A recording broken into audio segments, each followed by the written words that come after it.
एक आपण समजून घ्या, जसं आम्ही कालही सांगितलं त्याच्या आधी सांगितलं की काही जिल्हा परिषदा ज्या आहेत तिथं असणाऱ्या जिल्ह्याच्या प्रमुख दोन्ही पक्षातले यांना आपण तिथं विश्वासात घेणार आहोत आणि मग त्या जिल्ह्यात कसं आपण लढायचं, त्या जिल्ह्यातला ठराविक तालुक्यामध्ये कसं लढायचं हे तिथं असणारे पदाधिकारी ठरवणार होते.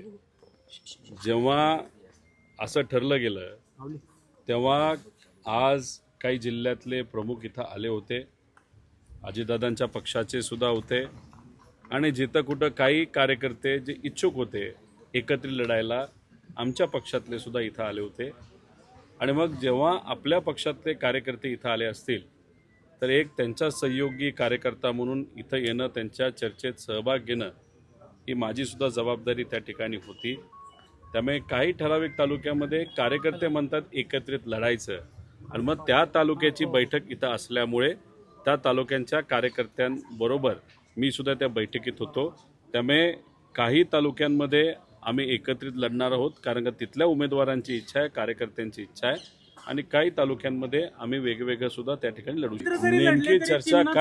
नेमकी चर्चा काय झाली हे तर तुम्हाला त्या ठिकाणी आम्ही सांगितलेलं आहे आणि चिन्हसुद्धा तिथले उमेदवार जे दोन्ही पक्षातले आहे एकत्रित बसून ठरवतील ते उद्या नाही तर परवा आपल्या सर्वांसमोर येईल. विषय आज त्या बाबतीतली चर्चा नव्हती. एक कोण इच्छुक आहे, कोण ताकदवान आहे, कोण निवडून येऊ शकतं या बाबतीतली चर्चा आज त्या ठिकाणी होती.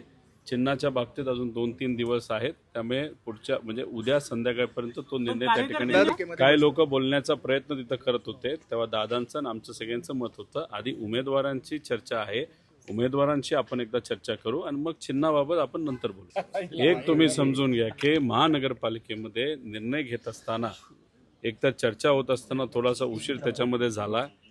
जेव्हा फॉर्म भरायचे होते त्याच्या एखाद दिवस आधी काही कार्यकर्त्यांकडनं खूप मोठ्या प्रमाणात ताकद ही लावण्यात आली की आपण काही ठराविक ठिकाणी एकत्रित महानगरपालिकेमध्ये लढलं पाहिजे. निर्णय अचानक झाल्यामुळे लोकांना सुद्धा काही ठिकाणी थोडंसं ॲडजस्ट व्हायला अडचण झाली, कार्यकर्त्यांना ॲडजस्ट झाली. त्यामुळे महानगरपालिकेमध्ये त्याला वेगळी कारणं आहेत. त्याचं एक कारण अचानक हा निर्णय तिथं घेतल्यामुळे. पण आता जिल्हा परिषद आणि पंचायत समितीमध्ये वेळ कमी असला तरी बऱ्यापैकी कार्यकर्त्यांची मानसिकता ज्यांची कोणाची झालेली एकत्रित लढायची तशी त्या ठिकाणी मानसिकता जिथं झाली आहे तिथं मात्र त्या ठिकाणी आम्ही एकत्रित लढू.